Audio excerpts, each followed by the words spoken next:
합니다. 오늘 읽은 사사기 말씀을 통하여 여호와께서 너희를 다스리시리라 라는 제목으로 함께 은혜를 나누도록 하겠습니다. 저희 교회는 이제 성경 읽기의 순서에 맞춰서 첫째 주 창세기 말씀으로 마지막 주 요한계시록 말씀까지 성경을 읽으면서 매주 한 주간 읽은 말씀 가운데 본문을 정해서 주일 설교를 하게 됩니다. 이렇게 성경을 읽고 이런 방식으로 설교를 하는 이유는 우리가 성경에 대해서 모든 것을 속속들이 다 깨달아 아는 사람들은 되지 못할지라도 성경의 대략적인 흐름은 우리가 알아야만 기본적으로 우리가 신앙생활을 한다라고 이야기할 수 있기 때문입니다. 예를 들면 대한민국 사람이라면 세종대왕이 조선의 왕인지 고려의 왕인지 정도는 누구나 다 알죠. 여러분, 세종대왕이 조선의 왕입니까? 고려의 왕입니까? 네, 이건 다 아는 거예요. 2002년에 열린 게 월드컵인가요? 올림픽인가요? 월드컵이죠. 이런 건 다 아는 거예요. 우리가 역사를 다 알지는 못하지만 2002년에 월드컵 말고 무슨 역사가 다 일어났는지를 우리가 다 알지는 못하지만 그래도 대략적인 굵직굵직한 그런 역사나 그런 일어난 사건들은 우리가 알아야만 대한민국 국민이다라고 할 수 있는 것이죠. 그래서 여러분, 성경을 읽으면서 이 성경이 가지고 있는 의미들을 우리가 대표적인 어떤 그런 메시지들은 잘 기억을 하는 것이 중요합니다. 예를 들면 창세기는 창조의 말씀이죠. 천지를 창조하시고 인간을 창조하시고 또 이스라엘 민족을 창조하십니다. 그냥 가족이었는데 요셉을 통하여서 민족이 되었죠. 출애굽기는 말 그대로 애굽으로부터 탈출하는 이야기입니다. 레위기, 민수기, 신명기는 광야에서 하나님 백성 되는 훈련을 하는 그런 말씀이에요. 우리가 2주간 여호수아서의 말씀을 묵상했는데 여호수아서는 어떤 말씀인가요? 가나안 땅, 약속의 땅 가나안을 정복하는 이야기, 여호와의 전쟁에 대한 이야기예요. 그래서 지지난주 말씀이죠. 여호와께서 너희를 위해서 싸우시리라. 지난주에는 오직 나와 내 집은 여호와를 섬기겠노라 하는 것이 이제 여호수아서 하면 무슨 얘기입니까? 글쎄요, 여호수아서 무슨 얘기일까요? 여호수아에 관련된 얘기가 아닐까요? 아마 이렇게 하면 안 돼요, 여러분. 여호수아서는 땅을 정복하는 이야기. 그러면 사사기는 어떤 이야기냐면 그 땅에 사는 이야기예요. 그 땅에 사는 이야기. 말하자면 여호와의 다스림에 대한 이야기죠. 오늘 제목도 여호와께서 다스리시리라. 이 사사기라는 말의 사사는 쇼페르라고 하는 히브리어 단어인데 재판관을 의미하기도 하고 다스림을 의미하기도 합니다. 그러니까 사사기라는 말 자체가 다스림이에요. 그래서 여러분, 오늘은 이제 사사기는 한 나라를 다스리는 이야기이고 룻기는 한 가족을 다스리는 이야기인데 이제 이번 주 다음 주 다스림에 대한 말씀을 들을 거예요. 그래서 여러분, 사사기 하면 그때 이스라엘의 왕이 없으므로 각기 자기 소견에 옳은 대로 행했다라는 성경 구절을 알고 있어야 되는 것도 상식이지만 그게 의미하는 게 무엇인가? 그게 그냥 자기 마음대로 살았다는 의미인가? 이 사사기의 다스림의 의미들을 우리가 잘 기억하고 이렇게 딱 정리를 하고 넘어가야 된다는 거예요. 그래서 오늘은 다스림에 대한 2가지 메시지를 본문의 말씀을 통하여 한번 기억해 보기를 원합니다. 오늘 읽은 말씀 가운데 22절, 23절에 있는 말씀을 같이 한번 다시 읽도록 하겠습니다. 함께 읽겠습니다. 그때 이스라엘 사람이 기드온에게 이르되 당신이 우리를 미디안의 손에서 구원하셨으니 당신과 당신의 아들과 당신의 손자가 우리를 다스리소서 하는지라.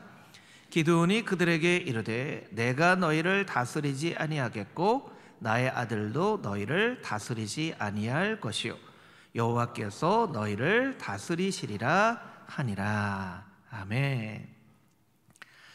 우리가 첫 번째로 기억해야 될 것은 우리가 믿고 고백하는 하나님은 다스리시는 하나님, 통치하시는 하나님이시라는 거예요. 저를 따라서 같이 한번 해보겠습니다. 다스리시는 하나님. 오늘도 하나님께서는 우리를 다스리고 계시는 줄 믿습니다.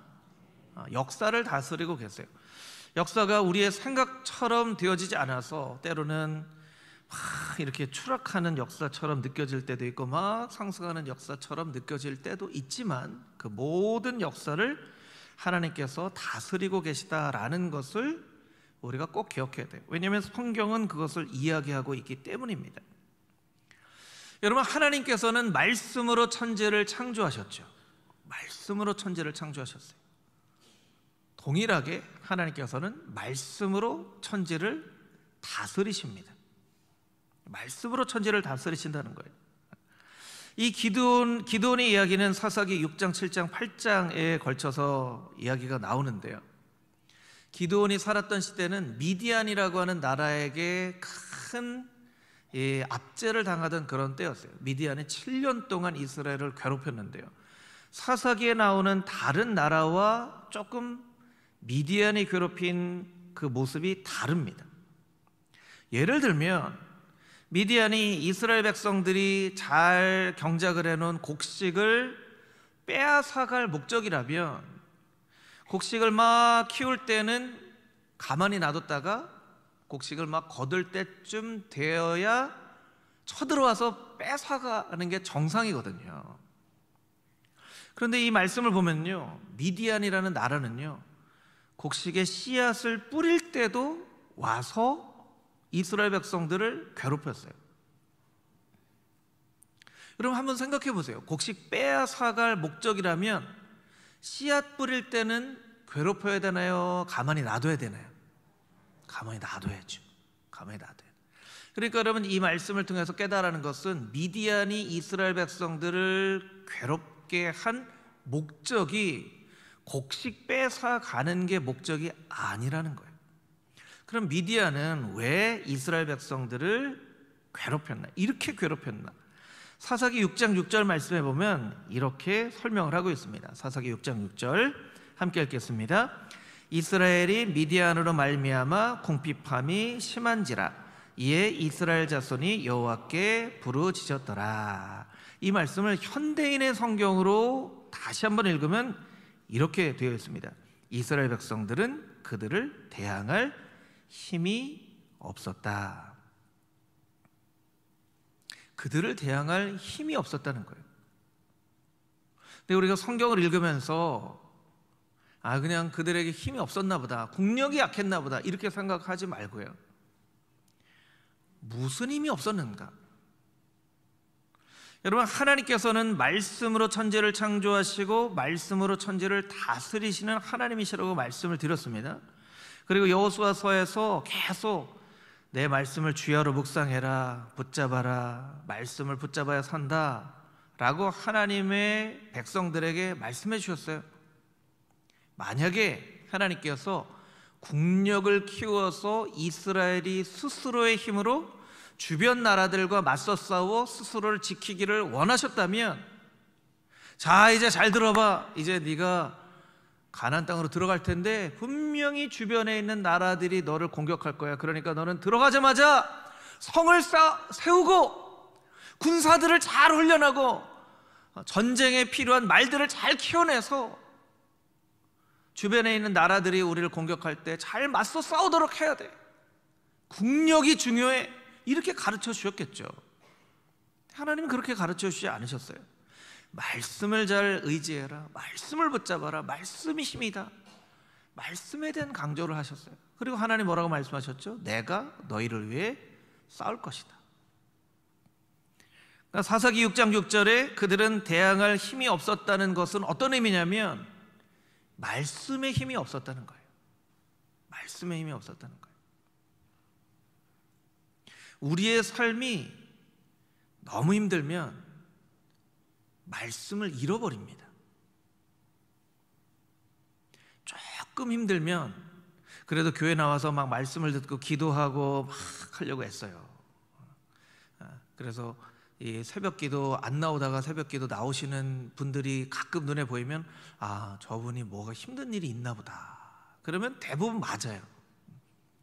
그리고 예배를 드릴 때 막 눈물을 흘리시거나 막 간절한 마음으로 찬양하거나 하면 은혜가 충만해서이기도 하지만, 한편으로 삶이 너무 고달프고 힘들면 그냥 교회 나와서 말씀을 듣고 찬양하러 기도를 할 때도 그게 은혜가 되기도 하는 거예요. 그런데 너무 힘들면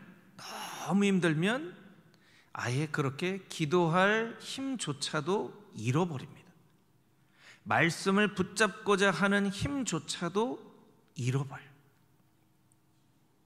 그러니까 여러분, 삶이 너무 힘들지 않도록 하나님 앞에 기도하셔야 돼요. 그리고 여러분이 꼭 기억하셔야 될 것은, 삶이 아무리 힘들어도 말씀을 놓쳐서는 안 된다는 거예요. 여러분, 말씀을 잃어버리지 않게 되기를 주님의 이름으로 축복합니다. 아멘. 이스라엘 백성들에게는 말씀이 힘이 없는데, 태양을 힘이 없었어요. 말씀에 힘이 없었다라는 거예요. 실제로 사사기 6장에 하나님께서 천사를 통해서 기드온을 용서로 부르세요. 그런데 기드온이 자꾸 딴 얘기를 합니다.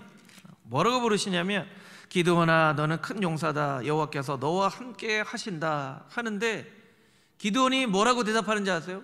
아니, 하나님 함께 하시는데 우리 민족은 왜 이렇게 고난을 당하는 거예요?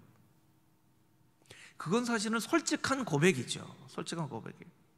우리의 고백이기도 합니다. 아니, 하나님이 나를 사랑하신다고 하는데 나의 삶에 왜 이렇게 어려움이 생겨? 하는 마음이 생길 수도 있어요. 그래서 천사가 또 이야기를 합니다. 내가 너를 보낸다. 너 힘으로 가서 이스라엘 백성들을 구원해라. 기드온이 또 대답합니다. 아니, 우리 가문은 므낫세 종족 중에서도 가장 작은 종족인데, 아니, 내가 무슨 힘이 있어서 우리 민족을 구원합니까? 그래서 하나님이 또 말씀하세요. 내가 반드시 너와 함께 할 것이다. 6장 16절에 보면 반드시, 6장 12절에는요 반드시가 없어요. 반드시가. 여호와께서 너와 함께 하신다 했는데, 기드온이 자꾸 못 믿고 계속 이렇게, 왜 그런 거예요? 아유, 하나님과 함께 하신다고 왜 이렇게 어려움이 있어요? 하니까 하나님이 반드시 너와 함께 하신다 말씀하시는데, 그래도 기드온이 또 뭐라고 대답하냐면, 아유, 그러면 표시나 좀 보여주세요. 이렇게 얘기를 합니다. 이게 이제 말씀을 잃어버린 사람의 모습이에요. 뿐만 아니라 36절, 39절에 가도 또 표시를 보여주십시오, 또 표시를 보여주십시오 합니다. 말씀을 잃어버린 사람은요, 하나님 말씀을 있는 그대로 인정하지 않아요. 여러분, 하나님의 말씀이 믿어지지 않아도 믿음은 우리 마음대로 되는 게 아니거든요. 믿음은 하나님께서 우리에게 주시는 선물이거든요. 그러니까 말씀이 안 믿어질 수도 있어요. 하지만 이 말씀은 하나님의 말씀입니다라고 인정하는 것은 필요합니다. 제가 그런 이 경험을 해봐서 그래요. 목사님 아들로 아무리 믿고 싶어도 안 믿어지는 거예요. 안 믿어진다고 성경을 읽지 않거나 예배를 드리지 않는 것, 이것이 아니라 내가 안 믿어지지만, 그러나 내가 안 믿어질 뿐이지 이 말씀은 하나님의 말씀인 것을 인정합니다 라는 것이 필요해요. 그러니까 지금 이 공간에서 예배를 드리는 분들 중에도 정말 예수님 믿어지고 하나님 믿어지는 분들도 있고, 솔직히 말해서 그렇지 않지만 이 자리에서 예배를 드리는 분들도 있을 수도 있습니다. 그런 고민을 하시는 분들, 내가 믿어지지 않는데 이렇게 예배를 드리는 게 내가 잘하는 일인가 생각이 들 수도 있을지 모르겠지만, 여러분, 그런 분들도 예배를 드릴 수가 있어요. 여러분, 예배 자리에 나온 것이 중요합니다. 하나님의 말씀을 있는 그대로 인정을 하는 과정을 통하여서 하나님의 말씀이 믿어지는 거예요. 근데 기드온은요, 천사가 아무리 하나님이 너와 함께 하신다, 하나님 너와 함께 하신다 하는데 그걸 인정을 안 하는 거예요. 아이고, 하나님 함께 하시면 우리가 왜 이렇게 고생을 합니까? 아이고, 표시도 안 보여주시고 그렇게 말로만 때우실 겁니까? 아유, 저 아무것도 능력이 없는데 제가 뭘 믿고 구원을 합니까? 또 표시 또 보여주죠. 또 양털을 준비해서 여기만 물을, 또 그런 머리는 있는 것 같아요. 여기만 이슬이 맺히게 해주고 또 여기만 이슬이 안 맺히게 해주시고. 하나님은요, 제가 하나님 같으면 짜증 날 만도 한데 짜증내지 않으시고 하나하나 다 이렇게 응답을 해주세요. 우리 하나님이 얼마나 참 좋으신 하나님이신지. 그래서 하나님 말씀을 그대로 인정하는 것이 필요합니다. 왜냐하면 그럴 때에 하나님의 말씀이 우리의 삶 가운데 역사하시기 때문에 그래요. 오스왈드 스미스라고 하는 목사님은 이런 이야기를 합니다. 하나님의 말씀은 당신의 무기입니다. 당신이 그 위력을 조금이라도 의심한다면 아무 능력도 체험할 수 없습니다. 그 말씀만이 지식의 유일한 원천이 됩니다. 당신이 선포하는 성경이 하나님의 영광으로 이루어진 살아있는 하나님의 말씀이라고 당신은 확신하십니까? 당신의 입에서 나가는 말씀이 하나도 헛되이 돌아오지 않을 것이라고 확신하십니까? 하나님의 말씀을 의심하는 자는 하나님께 결코 쓰임받을 수 없습니다. 말씀에 대해서 굉장히 강조하신 거죠. 기드온이 이런 과정을 통했을 때야 너 3만 명 중에 다 보내고 300명만 남겨라 할 때 그 하나님의 말씀을 믿을 수 있는 거예요. 하나님 말씀 못 믿으면요 사람 못 보냅니다. 사람을 의지하지 하나님의 말씀을 의지하지 못하기 때문이죠. 근데 기드온이 이런 과정을 통하여서 하나님 말씀을 믿는 그런 사람이 된 거예요. 사진을 하나 보여드릴 텐데요. 브라이언 니콜스라고 하는 사람의 사진이에요. 이 사람은 33살, 2005년 당시에 33살이었고요.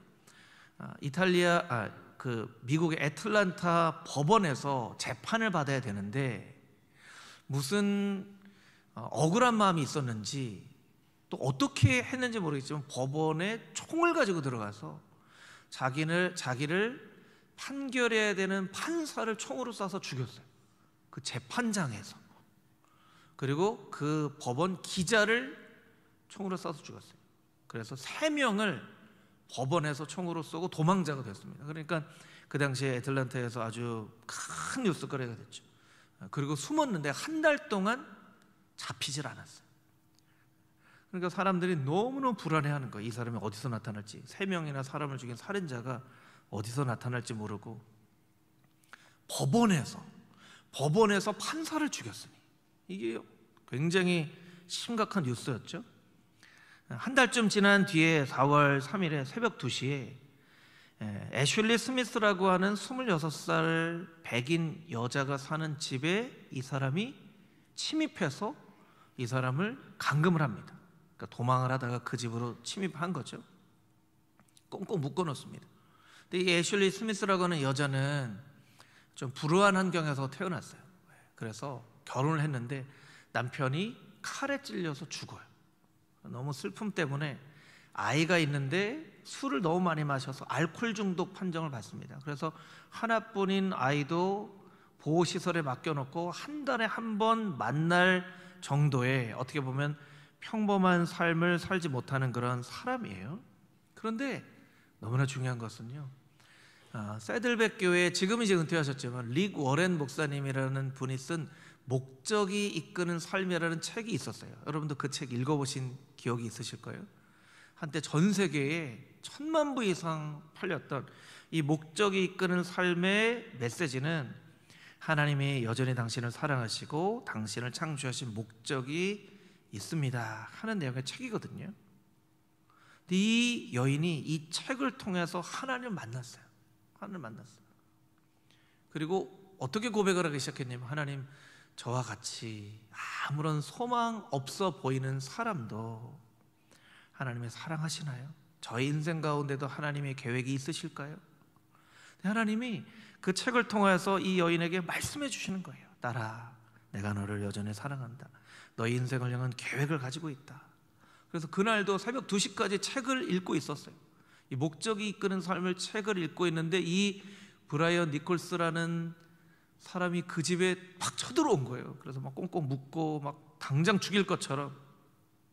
그래서 이 여인이 너무 두려워서 제발 저를 죽이지 마십시오. 저는 너무나 불쌍한 여자입니다. 저는 딸 하나가 있는데 만나지도 못하고 알코올 중독 때문에 그런 불쌍한 여자입니다 하면서 자신의 집에 쳐들어온 이 살인자를 꽁꽁 묶인 채 전도를 하기 시작합니다. 전도를 하기 시작해요.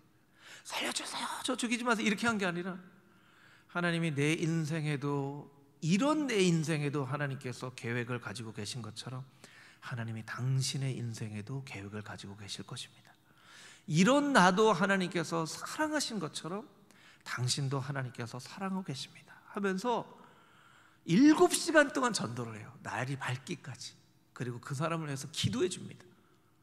그런데 여러분, 놀라운 일이 생겼는데요, 삶을 포기할 것 같았던 이 여자도 죽고 자기도 죽을 것 같은 이 사람이 7시간 동안 이 여인의 이야기를 듣고 마음에 감동이 돼서 하나님의 말씀을 더 들려달라고 계속 얘기를 하고 결국에는 아침이 돼서요, 이 사람이 자수를 합니다.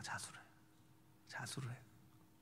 그래서 이게 그 당시에는 아틀란타 지역에 아주 큰 뉴스가 됐어요. 한 달 동안 숨어 지내던 살인자를 어떻게 이 한 여인이 자수를 시킬 수 있냐. 보통은 미국에서 강력 사건이 일어나면 범인도 도망칠 때까지 도망치다가 안 되면 자살을 하는 경우가 있거든요. 근데 자살을 하지 않고 자수를 한 거예요. 그래서 이 여인이 자기가 그 밤새도록 겪었던 이야기를 한 거죠. 내가 목적 이끄는 삶을 통해 하나님을 만났는데, 하나님 만난 이유로 당신을도 사랑하고 당신을 향한 계획도 가지고 계시고 제가 막 전했더니 이 사람이 자수를 하게 됐습니다. 그래서 이 이야기를 듣는 많은 사람들에게 하나님의 말씀이 얼마나 능력 있는 말씀인지를 강력하게 전하게 되는 그런 역할을 이 여인이 하게 됩니다. 어떻게 보면요, 인생이 너무나 힘들어서 나 같은 사람을 하나님께서 나 같은 사람을 하나님께서 쓰신다고 이렇게 생각할 수도 있는데, 정말 하나님은 말 그대로 이 여인을 아주 멋지게 사용하신 거예요. 그리고 그 출발은 하나님이 당신을 사랑하십니다 하는 말을 그대로 아멘 하고 인정하는 것에서부터 시작되었다는 거예요. 여러분, 혹시라도 하나님의 말씀을 들을 때 이 하나님의 말씀이 여러분에게 다 믿어지지 않는다 할지라도 이것은 하나님의 말씀이신 것을 내가 인정합니다. 그게 아멘이에요. 아멘. 우리 같이 따라해 볼까요? 아멘. 네, 그래서 아멘이 중요합니다. 아멘. 아멘은요, 내가 다 믿어져서 아멘하는 게 아니에요. 때로 안 믿어지더라도 이것은 이 그대로 하나님의 말씀인 것을 내가 인정합니다 하고 아멘을 하는 거예요. 아멘하는 자에게 살아있는 하나님의 말씀이 역사하신다는 이 사건이 이 브라이언 니콜스라는 이 범인의 이야기를 통해 우리에게 들려진 것처럼, 여러분, 이런 이야기가 수도 없이 많죠. 그래서 하나님의 다스리심을 경험하는 삶은 하나님의 말씀을 있는 그대로 인정하는 삶이라는 것을 꼭 기억하고, 여러분의 인생이 100%의 확신으로 믿어지지 않는다 할지라도 하나님의 말씀에 대해서 아멘 하는 인생이 되어줄 수 있게 되기를 주님의 이름으로 축복합니다. 아멘. 우리 24절에서 28절까지 있는 말씀을 함께 다시 읽도록 하겠습니다. 24절에서 28절 말씀입니다.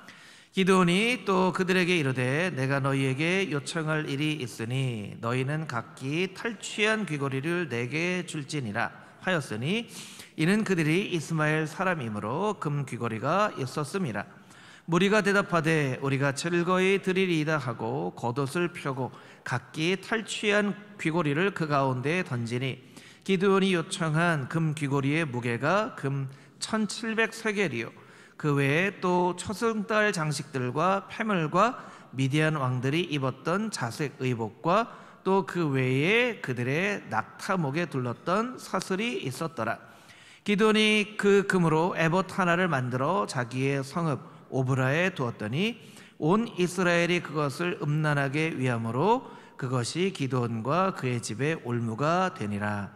미디안이 이스라엘 자손 앞에 복종하여 다시는 그 머리를 들지 못하였으므로 기드온이 사는 40년 동안 그 땅이 평온하였더라. 아멘. 자, 제가 여러분에게 한 가지 좀 질문을 하도록 하겠습니다. 기드온이 23절에는 나도 너희를 다스리지 않고 나의 아들도 너희를 다스리지 않을 것이요 오직 여호와께서 너희를 다스리시리라 하고 아주 멋진 고백을 하죠. 근데 방금 읽었던 24절 이하에 있는 그런 말씀은 여러분들이 그냥 생각하시기에 기드온이 잘한 행동같이 보이세요? 아니면 잘 못한 행동같이 보이세요? 그러니까 여러분 생각을 하고 들으셔야 돼요. 여러분 이 기드온이 귀고리를 좀 줘라 해가지고 금 귀고리 1700세겔은요 무게로 하면 한 19kg 20kg 되는 금을 가져갔어요. 난 지도자는 안 해. 근데 금 귀고리를 좀 줘. 그래서 오늘날로 보면요 한 50억 원 정도의 돈을 받은 거예요. 그리고 에봇 하나를 만들어줘 해가지고 27절에 보니까 온 이스라엘이 그것을 음란하게 섬겼으므로 기드온과 그의 집에 올무가 되니라 이렇게 우리가 읽었잖아요. 자, 이 행동이 여러분들의 생각에는 잘한 행동같이 보이세요? 잘못한 행동같이 보이세요? 그렇죠, 잘못한 행동이죠. 잘못한 행동이에요. 그럼 왜 기드온은 이렇게 했을까요?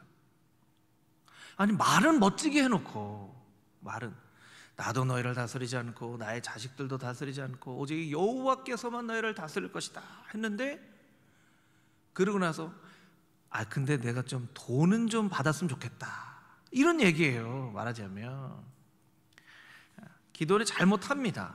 잘못해요. 그래서 그것이 올무가 되고요.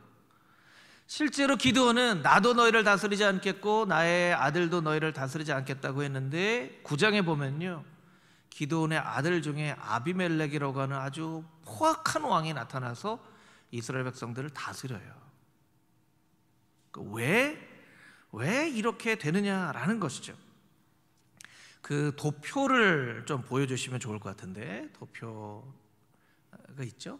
이스라엘의 사사의 표라고 하는 사사들의 역사, 사무엘까지 사사로 보면 13명, 사무엘을 사사로 보지 않으면 12명, 온니엘, 에호, 삼갈, 드보라, 기드온 쭉 있어요. 사사가 12명이나 나오는데요. 사사기 역사를 보면요 사사들이 다스릴 때는 태평하였다가 사사들이 없으면 또 죄를 저지르고, 사사들이 또 힘들어요 그럼 하나님이 사사를 또 세우셔서 사사들이 다스릴 때는 또 괜찮다가 또 죄를 저질러요. 그러니까 계속 사사기의 비극은요, 슬픈 경우는 불순종의 역사를 되풀이한다는 거예요. 되풀이한다는 거. 그런데 우리가 이제 이럴 때 한 번 더 질문을 해야죠. 그럼 이스라엘 백성들은 왜 되풀이하는가? 잘못을 왜 되풀이하는가? 여러분들에게 한번 물어볼까요? 여러분은 잘못을 되풀이 하시나요? 아니면 한 번 잘못하면 절대로 되풀이 안 하시나요? 되풀이 하죠. 힌트가 있어요. 절대로 되풀이, 이거는 아닌 거예요. 답이 되풀이 합니다. 우리도 되풀이해요. 되풀이. 그래서 사사기의 말씀을 보면 그때 이스라엘의 왕이 없으므로 각기 자기 소견에 옳은 대로 행하였더라. 이걸 잘못의 관점으로 보면 이스라엘이 또 잘못하고 또 잘못하고 또 잘못하고 또 잘못하는 역사가 사사기의 역사예요. 근데 이거 관점을 조금 더 바꿔가지고요, 하나님은 잘못할 때마다 이스라엘 백성들을 제자리에 돌려놓으시고, 잘못할 때마다 제자리에 돌려놓으시고, 잘못할 때마다 제자리에 돌려놓으시고 하시는 거예요. 그래서 사사기 역사는요, 인간의 죄악을 관점으로 보면 또 잘못하는 인간의 역사지만, 하나님의 다스리심의 관점으로 보면 또 제자리로 되돌려 놓으시는 하나님의 역사예요. 그래서 사사기는 다스리시는 하나님을 이야기하지만 제자리로 되돌려 놓으시는 하나님을 이야기합니다. 저를 따라서 같이 한번 볼까요? 제자리로 되돌려 놓으시는 하나님. 할렐루야. 여러분, 우리도 이 사사시대처럼 잘못을 늘 하고 또 잘못을 하고 또 잘못을 하는데, 하나님은 그런 우리를 버려두시지 않고 포기하시지 않고 또 제자리로 돌려놓으시고 또 제자리로 돌려놓으시고 또 제자리로 돌려놓으신다는 거예요. 여러분, 그래서 교회가 중요한 겁니다. 그래서 공동체가 중요한 거예요. 제자리로 되돌려 놓으시려는 하나님의 놀라운 역사는요, 그 사람이 하나님의 말씀을 읽어서, 죄를 저질렀음에도 불구하고 하나님의 말씀을 읽어서 스스로 하나님의 말씀을 깨달아 이 말씀에 반응해서 회개하여 하나님, 나를 제자리로 또 되돌려 놓으시는군요 라고 돌아가지 않는 이상 공동체를 통하여서 하나님께서 우리에게 말씀해 주시는 거예요. 그래서 공동체에서 예배를 드리고, 공동체에서 훈련도 받고, 공동체에서 교제도 하고, 서로의 모습을 통하여서 하나님이 나를 사랑하시는, 오늘 호산나 찬양대의 고백처럼 사랑으로, 늘 감당할 수 없는 사랑으로 우리를 인도하여 주시는 그 하나님의 은혜가 공동체 안에 있게 되는 것이죠. 그래서 여러분, 하나님의 다스리심은 다시금 제자리로 되돌려 놓으시려는 하나님의 역사심이 있다라는 것과, 그 하나님의 다스리심을 경험하기 위해서는 꼭 공동체 안에 있어야 됨을 우리가 깨달아 알아야만 한다는 거예요. 우리는요, 사실은 익숙한 대로 살아갑니다. 익숙한 대로 밥을 먹고요, 익숙한 대로 생활을 하고, 여러분들이 살아가는 모든 방식들은 다 익숙한 대로 할 거예요. 그것은 뇌가 익숙한 것을 하도록 명령을 내리기 때문에 그래요. 그래서 이스라엘 백성들이 출애굽을 한 이후에 40년이라는 광야 생활을 겪게 된 이유는, 그 과거의 이집트에 익숙한 것을 다 털어버리는 시간이 아마 40년쯤 걸려야 될 것을 하나님이 아시고 40년 동안 훈련을 시키신 거예요.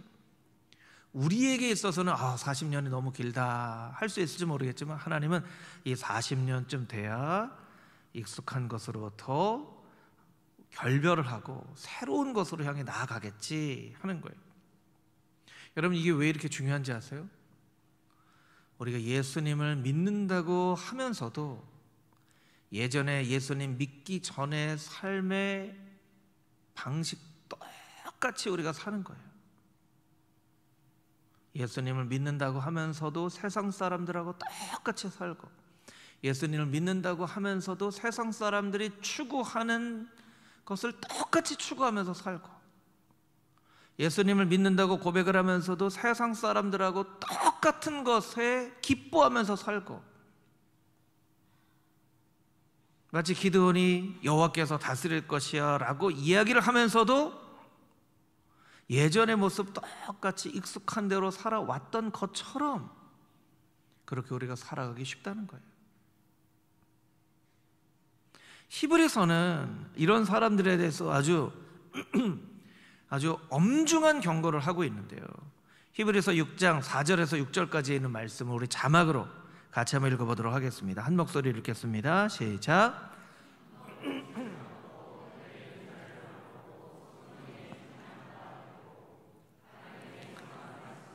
내세의 능력을 맛보고도 타락한 자들은 다시 새롭게 하여 회개하게 할 수 없나니, 이는 그들이 하나님의 아들을 다시 십자가에 못 박아 드러내놓고 욕되게 함이라.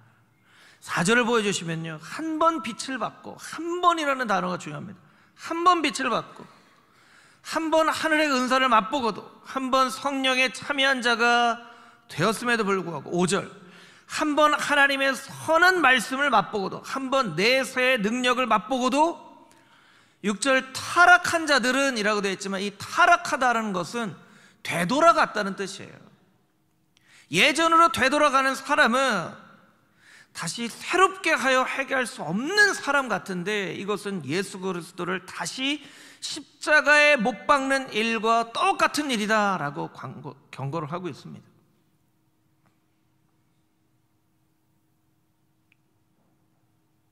여러분, 예수 그리스도를 믿는다는 것은 과거의 삶과 결별하고 새로운 삶을 산다는 거예요. 예전에는 세상 사람들과 똑같은 가치관으로 살았지만 이제는 다른 가치관으로 사는 거예요. 예전에는 세상 즐거움이 즐거웠지만 이제는 신앙 안에서의 즐거움을 가지고 살아야 되는 거예요. 근데 여러분, 이름만 예수 그리스도를 믿는 사람이지 세상 사람들의 즐거운 것과 똑같이 즐겁고 세상 사람들이 추구하는 것을 똑같이 추구하고 이름만 크리스찬이에요.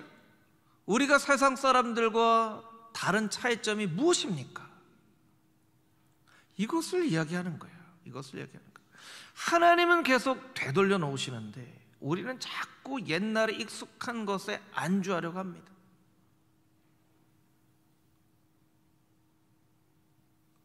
그래서 여러분, 신앙 안에서는요, 열심을 내지 않으면요 자연스럽게 후퇴가 돼요. 그러니까 여러분, 열심히 예배도 드려야 되고 열심히 기도도 해야 되고 열심히 복음과 믿음 성경 공부한다 그러면 열심히 성경 공부도 하시고 열심히 교제도 하시고 열심히 봉사도 하시고 해야 돼요. 그렇지 않으면 과거에 익숙한 대로 돌아갑니다. 여러분, 이건 성경에서 말씀하신 거예요. 반드시 과거로 돌아간다. 빛을 맛보고도 은사를 맛보고도 성령을 체험하고도 하나님의 선한 말씀과 내 사의 능력을 맛보고도 다시 옛날로 돌아가는 사람들이 있다는 거예요.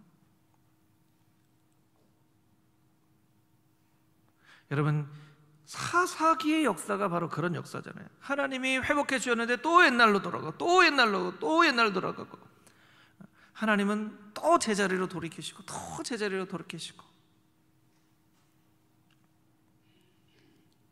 여러분, 그래서 믿음의 공동체 안에서 늘 하나님의 말씀을 붙잡고 같이, 혼자서는 어려워도 같이 손잡고 한 걸음 한 걸음 한 걸음씩 믿음의 발걸음을 걸어 나가는 것이 중요합니다. 이 러시아의 큰 문학가였죠. 문호라고 보통 하는데요, 솔제니친이라는 사람은 이런 이야기를 남겼어요. 분명 인생의 시간이 한참 흐른 후에야 내 인생의 과거에 일어난 사건의 진정한 의미가 더 명확해질 것이다. 그때에 인생의 시간이 한참 흐른 뒤에 나는 아마 깜짝 놀라게 될 것인데, 두 가지 이유 때문에 깜짝 놀라게 될 것인데, 하나는 내 일생 동안의 위대한 목표들에 정반대되는 일을 많이 했다는 것과, 이 정반대되는 일은 이제 죄를 저질렀다는 거죠. 죄악된 일을 너무나 많이 저질렀다는 것과, 또 하나는 항상 그분이 나를 바른 길로 다시 되돌려 놓아 주었다는 사실 때문에 나는 놀라게 될 것이다. 이 러시아의 문호라고 하는 사람이니까 얼마나 훌륭한 사람입니까? 그런데 과거를 돌아보니까 아이고, 참 잘못 살았던 때가 너무나 많구나. 그때 그것도 하지 말았어야 되고 그 결정도 하지 말았어야 되고 그렇게 살지 말았어야 되는, 이런 후회되는 일이 많은데 생각해 보니까 그때마다 하나님께서 되돌아 놓아주시고 되돌아 놓아주시고 하는 은혜가 있었다는 거예요. 여러분, 과거를 돌아볼 때 후회되시는 일이 아마 많이 있을 거예요.